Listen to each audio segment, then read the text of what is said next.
Have you ever had a gin and tonic out of a can? Yes. It tastes neither like gin nor tonic, nor the combination, but I Yeah. can confirm it's very powerful because I'd had a couple of them prior to knocking on your door on Friday night to wish you a happy Halloween, James. I did wonder who that drunkard was who turned up on our doorstep. Well, for clarity, everyone, I was not drunk. I was merely enjoying Halloween with my young children and my wife and my mother-in-law. And we realized we were walking down James's street. And so we thought, why not? Trick or treat, James Matthews. Yeah, okay, you were all in good form. Great to see your kids, young smashers, all. And the good thing is, Mark, we went old school on Halloween, didn't we? Normally here, it's trick or treat. They knock on the door, you give them sweets. Your youngsters, we made them sing for their supper with kind of gags, jokes. It was like a break-in at a Christmas cracker factory, or a breakout, more like. Yeah, really, really bad. I rolled out my cheese jokes. Remind me? Well, you have to wait till the end to get those, but they're absolute bangers, I tell you. Anyway, I'm Mark Stone at home tonight in Washington DC, and I'm James Matthews, about 3 hours up the road in New York City, as it gears up for an election most consequential, to be the mayor. It's a big story here in the Big Apple. Yeah, big day indeed. An important day of elections in New York, in New Jersey, Virginia, and in California. Will this be the week the Democrats kickstart their fight back against the Trump administration? Plus, new polling that doesn't look great for the president. We'll crunch the numbers that are crunching him as the government shutdown continues to bite. Yeah, poor polling and poor people feeling the squeeze, but you wouldn't know it listening to the president's latest interview. Lots to get into.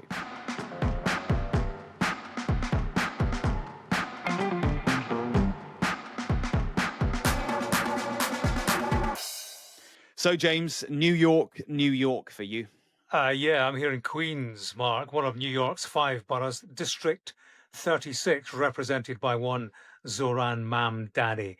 This, of course, also happens to be where Donald Trump grew up, but, different period, different people. Many, I think, won't necessarily have heard of Mamdani, but, he is, as we know, Mark, a huge story in this town. He's a man who used to enjoy rapping. That's the first thing. Used to call himself Young Cardamom. He now calls himself Donald Trump's worst nightmare. His dream is to be the New York mayor, and it looks like reality is beckoning. He's favourite to win it. Tomorrow is the election. I saw him tonight. We went to an occasion in Queens. It was in a local park. Interesting trying to hook up with his people. I don't know if you were around in the 90s, Mark, going to raves. I was around in the 90s, James, but you won't be surprised now. I didn't go to raves. Because I was a little too young, but also I'm not really a rave kind of guy. Does that surprise you? Well, you know what? Neither am I. But I covered, as a journalist, I covered a few of these illegal raves, and the routine there was you got a series of texts. It sent you somewhere, another one sent you somewhere else, until you eventually found the event. That was the arrangement tonight. We got a series of texts that led us to this park where the bold Zoran duly arrived, and it was an eve of campaign address. There was a few dozen supporters there, press were there, and, they all seemed in fine fettle. He's certainly confident. I mean, the bookies have got him out in front, as have the polls. Not everybody, it has to be said, is entirely happy with him, and that includes many within the Democratic Party itself. The party establishment, a more moderate party establishment, is reluctant, has been reluctant to embrace and endorse him. Their view clearly is that the politics that are working for him in liberal New York don't necessarily translate nationwide. I asked him about this. I had the opportunity to ask him a couple of questions, and I put that to him. What would your victory say to Donald Trump and to members of your own party who fear that your politics will harm the party in 26 and 28? Everybody, yes. How are we all doing? Yeah. Okay. This week. Don't worry, guys. It's the last night. Donald Trump ran a presidential campaign with the promise of cheaper groceries. Donald Trump ran a presidential campaign committing to lowering the cost of living. What our success will show is that it is not enough to diagnose the despair in working class Americans' lives. You have to actually deliver on the agenda. And that is what we intend to do each and every day while we are in home. What about the reluctance of members of your own party about your politics? Look, if you're a member of my own party like Andrew Cuomo, I'd understand why you wouldn't support our politics. Because it's a direct challenge to everything that this former governor has stood for. A politics of impunity, a politics of selling out working class people at the behest of his billionaire donors, and a politics of telling New Yorkers what they can't do when really what they mean to say is what they won't do. Okay, we'll go to Josie right here. Jeremy. Yeah, I think, James, that question, your question and his answer kind of gets to the heart of it, because as you say, he may well win big in New York City, but that does not translate around the country, where a very, very liberal, very left-wing progressive candidate is not the answer for much of America. And we will get into that. Yeah, that's right. Two opponents he has, Mark. Andrew Cuomo, former New York State governor. He's running as an independent, having lost the Democrat primary to Mamdani. The other candidate, the Republican, is Curtis Sliwa, who... He likes a beret. Well, he does. And you know what? Do you remember him from the 80s, Mark? I don't, but I've been watching him wander around with his beret on.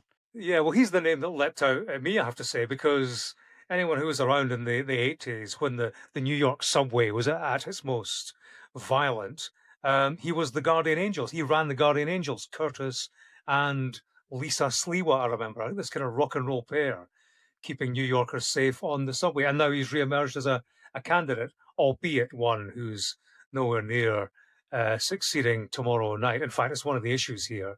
Many supporters of Cuomo are desperate for Sliwa to drop out and to capitalize on his votes. That doesn't look like happening right now. Yeah, I mean, let's take a step back, because Mamdani's rise is pretty remarkable. At the start of his campaign, he was unfancied, 33 years old, very young assemblyman, not an enormous amount of experience at all in governance. He'd only been an assemblyman in New York State, in the New York State Parliament, since 2021. But his grassroots campaign, relying on social media campaigns, left-wing populist policies like making buses free, having state-owned grocery stores to keep prices down, all of that and more has captured the imagination of millions of New Yorkers. To his supporters, and perhaps crucially to those who've never really been engaged in politics before, he is authentic, he's relatable, he is an extremely able communicator, and he goes to where the voters are on social media, and he's made the algorithms work for him. He's literally flooded the feeds of many, many millions of people for many months now. And he seems to be turning out a wide range of voters, young voters, first-time voters, minority communities as well. So he really has engaged this, yes, very left-leaning city. Yeah, one of the key questions will be how that young vote is balanced by the older demographic. Mamdani certainly is out in front against Andrew Cuomo. As we said, Cuomo, remember, he had to resign from his role as New York governor in 2021. He was the subject of several sexual misconduct allegations. At the moment, Mamdani, some polls say he has a lead of up to 16 percentage points, but that has narrowed in some opinion polls. It got tighter after the current New York City Mayor, Eric Adams, a man also facing scandal, who had to ultimately drop out. He came out in support of Cuomo. And of course, over time, we've heard from Donald Trump. In fact, he's put on Truth Social in the past couple of hours. If communist candidate Zoran Mamdani wins the election for mayor of New York City, it's highly unlikely that I will be contributing federal funds other than the very minimum is required to my beloved first home. A threat from the president if Mamdani wins there. He also was interviewed in the past 24 hours, had this to say. Some people have compared him to a left-wing version of you, charismatic, breaking the old rules. What do you think about that? Well, I think I'm a much better looking person than him, right? But what if Mamdani becomes mayor? It's going to be hard for me as the president to give a lot of money to New York because if you have a communist running New York, all you're doing is wasting the money you're sending there. So I don't know that he's won, and I'm not a fan of Cuomo one way or the other, but if it's going to be between a bad Democrat and a communist, I'm going to pick the bad Democrat all the time, to be honest with you.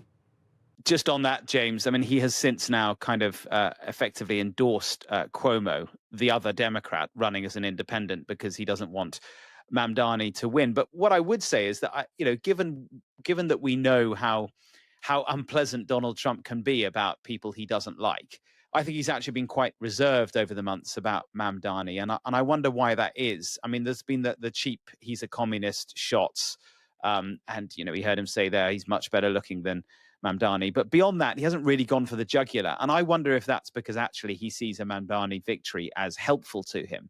Because if he wins in New York, then the Democrats may conclude that far left policies and very liberal progressive candidates are actually the answer across the country. They may then, the AOCs and the Bernie Sanders of this world may then think that they've had it right all along, and they may then drive their own types of candidates forward into the midterms, into 2028. And I think that would be a disaster for Democrats in America more broadly, because, as I think Donald Trump believes, they won't win with far left candidates. So it may well be the case that he wants Mamdani to win because it will fuel this left-wing drive among the Democrats, and ultimately that will play into his hands and into the Republicans' hands. Let's see. Yeah, that's the drums that are beating in Republican ranks, isn't it? I heard Mike Johnson, speaker during the week, talking about radical left extremism. Clearly, as you say, they're going to portray this as a Democratic Party moving towards communism. That's how Trump styles. So tell me, James, you were inside the rally. Did it feel like a communist rally? No, but you know what, Mark? You're just on a point of order or a point of journalism. See that business about Trump saying he was better looking than Mamdani? Of course, that is the question that had to be asked at this news conference. I had the first question, so I asked him about the whole political stuff, thinking that somebody else would say, "Oh, and by the way, Mr. Mamdani, who's best looking?" Because, and you know what, when we left on our way to the taxi, there was a passerby, and he came up to me and he said, "Oh, who does he say is better looking?" And I thought, that's what the public are interested in, and it's not them you've let down, Matthews, it's yourself. So there you go. Young journalists, take heed. Always ask the right question. But I tell you, questions I did ask of people who were their supporters, Mark, and there was a few kind of council members and so on, local politicians. I put it to them, this business of the Democrat establishment not being happy with Mamdani. And it was interesting, their take on that. Have a listen to what some of them had to say. Let me ask you this. Are you concerned, Democrats, moderate Democrats, seem concerned about his politics and that they won't apply or they won't be successful elsewhere in the United States? Is that a concern for you? There are little people coming back to the Democratic Party from having voted for Trump. So for moderate Democrats, this is your playbook. Do bold, left populist policies that uplift everyday working class people. That's interesting. You reckon it's a Trump playbook, albeit different politics? No, it's not a Trump playbook. Oh, I see what you're saying. Yeah, because Trump was right populist. No, yeah, this is left populist. A man of the people, and you're acknowledging people's pain, but instead of like Trump, where you blame people's pain on trans people and immigrants, you blame it on the rich, who are actually the reason why there are so many people who are suffering. A vote for Zohran Mamdani isn't just vote for a man, as you heard him say himself. A vote for Zohran Mamdani is a vote for every Muslim woman in the history of New York who has sat fearfully in a subway car because they're wearing a hijab. A vote for Zohran Mamdani is a vote for that working mom who's a single mom with 3 jobs because she can't afford to pay rent as well as childcare for $2,800 a month. A vote for Zohran Mamdani is to make sure that every person who has been evicted out of their apartment, who either sleeps on a bench or sleeps in a shelter, knows that there is someone in the city of New York who truly cares for them. And we have seen that empathy from him before he was elected as a normal housing organizer in our streets. We have seen that from him once he was our assembly member, when he stood side by side with us, when we fought every housing fight for more affordability, when we fought for fast and free buses, when he fought for the taxi workers who were committing suicide because they were in so much debt. We have seen over time that he is truly a man with great heart and grit for the city of New York, not just for a power grab like Andrew Cuomo, not just for swagger or for fame like Eric Adams, but this is a man who truly cares about every single person he meets and comes across, and you can feel it in his warmth and the ways that he connects with people, and that is what we're voting for. Let me ask you this. Why does it seem that the Democratic Party establishment, or moderate Democrats, seem a bit cool on Zohran Mamdani in terms of the party politics and looking ahead to the next election? When you look at the crowd that is behind us, there were more than 100 people that gathered before election night with less than 24 hours notice to canvass for him. That is something for any old stodgy politician to fear, because they know that he has a movement. There were more than 15,000 people that gathered for his rally for Get Out the Vote with Bernie Sanders and Alexandria Ocasio-Cortez. He filled a stadium. I don't know many politicians, from Chuck Schumer to, I don't know, I can't even think of anybody who can draw out a crowd of that size to volunteer hundreds of hours to knock over 1 million doors, to donate over whatever money that they need, that he needed, so much so that he had to refuse money. I don't know any other politician like that. So yes, I think great success will always bring great opposition and challenge, because they want what you have and they fear what you have, and they know that you are the future of politics for the city of New York. There are questions, Mark, around Mamdani's experience, of course. He's 34 years old, and his attitude towards Israelis and American Jewry, they still linger. Hundreds of rabbis have signed an open letter decrying Mamdani, accusing him of delegitimizing the Jewish community, accusations which he denies. His campaign team actually is under fire this week for hosting a phone banking event on Monday night with Jeremy Corbyn, whose Labour Party, of course, was found to have anti-Semitism issues under his leadership. Yeah, but predictably, his campaign has been attacked with racist language and imagery, with some on the right conflating his religious background to racist language around 9/11. There have been lots of memes I've seen over the course of the weekend with right-wing commentators being disgusted that a man like him, a Muslim, could become the mayor of a city that was attacked on 9/11 by Muslims. Massive, extraordinary conflation. But, you know, it's par for the course, unfortunately, these days. And people like Elon Musk belittling Mamdani through things like mispronouncing his name. Cheap shots from the self-styled hot shots, which certainly suggests to me that they are worried about his victory. And, you know, James, beyond the sort of insults, there is a concern within the wealthy financial community across New York, who run New York, that there will be a financial brain drain from the city. Will financiers leave because they think that he will punish the rich to benefit the poor? Critics question whether he understands the necessary harmony between a booming private sector and the poor being lifted up. I'm told, though, that quietly behind the scenes, Mamdani has been talking to the big investment companies based in New York, trying to calm their nerves and to reassure them. But James, how's the day going to unfold? When are we going to get a sense of the results? Well, polls close at 9 p.m., Mark, so we should be hearing results by about 10, and who knows, midnight, early hours, we'll have a fuller picture.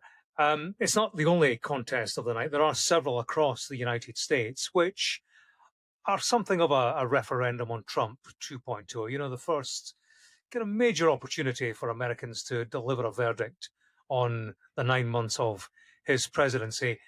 In Virginia and New Jersey, there are races for governor today. The Democrat candidates in those runoffs are far more centrist. So the test for the Democrats today will be between left-wing progressives in New York, traditional centrists in other parts of the country. Then, of course, there is California, which is going to be busy, Mark.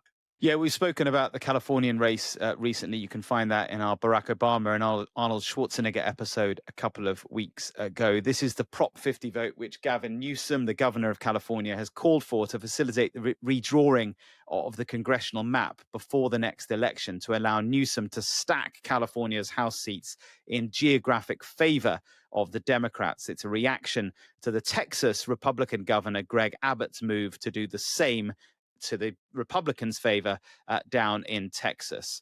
The two governor races in Virginia and New Jersey, I think they are really very interesting. The New Jersey governor race between Democrat Mikey Sherrill and her Republican rival, Trump-backed Jack Ciattarelli, is razor tight. In a poll released on Saturday, there is less than a percentage point between the pair, with Sherrill edging it for the Democrats for now. We're keeping a close eye on that one, as are the heavy hitters for the Democrats who've come out to New Jersey to canvass for Sherrill as she bids to keep a hold of the governor's mansion for the Democrats. Phil Murphy, the incumbent governor, is a Democrat. He's term limited, and so he can't run again. If the Democrats lose control of New Jersey, James, well, I think that would be a big win for President Trump.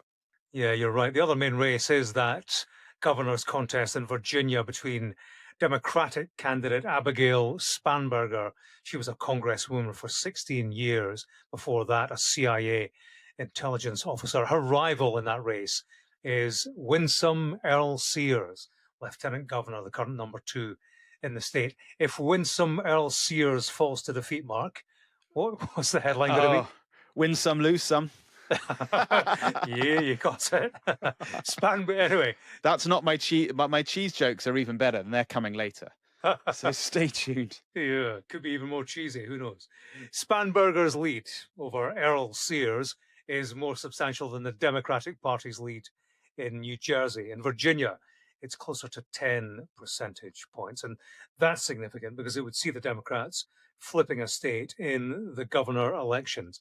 Virginia, that's been led by the Republican Glenn Youngkin for 4 years. In Virginia, a governor can't run for re-election in successive terms. Now, if the Democrats do win in Virginia, that will be the first time since 2022 that they have flipped a state from Republican red to Democrat blue in a governor's election. Yeah, and we've talked about the differences between the Democratic candidates, the progressive New Yorker, the moderates, the more moderates in New Jersey and Virginia. But one thing that all of them have had in common, I should say, during this campaign, is that they've been running hard on the cost of living. America is, for so many Americans, still very unaffordable. It was under Biden, and it is more so for many people now. The Republicans have tried to frame all the Democratic candidates as woke, pushing progressive lefty politics, but none of the Democratic candidates have risen to that. They've pushed back hard on issues that they think are important to people right now, kitchen table, back pocket issues, and they believe that that will drive voters to them. Let's see. It's going to be a really, really interesting night. Outside of these November races, Mark, new national polling has been published on Monday. It's not looking good for Donald Trump. The number of people who disapprove of Trump's handling of the presidency, well, that stands at 63%. It's an all-time low in his second term and a 5-point swing against the president since the last similar poll by CNN in July. It's 10 points lower than where Donald Trump was in mid-February at the start of his second term. Yeah, Monday's poll shows the president's performance suffering, in particular among Americans, both young and old, people of color and low-income Americans. The poll came out just a day after Donald Trump made a big appearance on the flagship news show 60 Minutes on CBS. The big set-piece interview was the first on the network since CBS paid Trump a whopping $16 million to settle a lawsuit back in July. Yeah, that lawsuit was over Kamala Harris's CBS 60 Minutes interview. Trump had sued the network for editing Harris's answers. He claimed they portrayed her in a better light just before the presidential election. All very ironic, perhaps, that CBS edited down the Trump 70-minute interview into a 30-minute segment for Sunday's show. Yeah, but they did, to be fair to them, publish the full interview as well. It's just they didn't push that as their sort of their main offering. But I sorted out and I sat through all of it, so you don't have to, James. He was asked about a whole host of things related to the state of the nation, including the government shutdown and all sorts of other international issues as well. The government shutdown, though, a big focus. The government, yes, it is still shut down. And it's about to be the longest shutdown in U.S. history. Democrats' fault. Under your presidency, we're talking about more than 1 million federal workers who are not getting a paycheck. including our air traffic controllers. You see there's traffic snarls out at the airports now. Sure. This weekend, food aid for more than 42 million Americans is set to expire. What are you doing as president to end the shutdown? All we're doing is we keep voting. I mean, the Republicans are voting almost unanimously to end it, and the Democrats keep voting against ending it. You know, they've never had this. This has happened like 18 times before. The Democrats always voted for an extension, always saying, give us an extension, we'll work it out. They've lost their way. They become crazed lunatics. And all they have to do, Nora, is say, let's vote. Senate Democrats say they will vote to reopen the government if Republicans agree to extend subsidies for over 20 million Americans who use Obamacare for their health insurance. Obamacare is terrible. It's bad health care at far too high a price. We should fix that. We should fix it. And we can fix it with the Democrats. All they have to do is let the country open, and we'll fix it. They have to let the country open, and I'll sit down with the Democrats, and we'll fix it. But they have to let the country. And So you know what your they have to plan- do? All they have to do is raise 5 hands. We don't need all of them. Yeah, and if you want more explanation, more clarity on what the shutdown is all about, have a listen to our episode from Wednesday last week. And also you'll hear in that episode from those who are really suffering at food banks because they simply don't have enough money and enough food. Mark, one thing that's just happened, we've been talking about food benefits and how these benefits are being stopped for 40 million Americans and more because of this government shutdown. The administration, they are saying now they will pay half of those payments due to be made from congressional funds that are not being handed over. So the Trump administration saying it's going to weigh in with half the cash for the month of November. Donald Trump was asked about a number of other things, his aggressive stance towards Venezuela, the plans to test nuclear weapons, and his pardoning of Binance founder Changpeng Zhao. He repeated that, well, he didn't know who he was, despite that being his decision to give him clemency.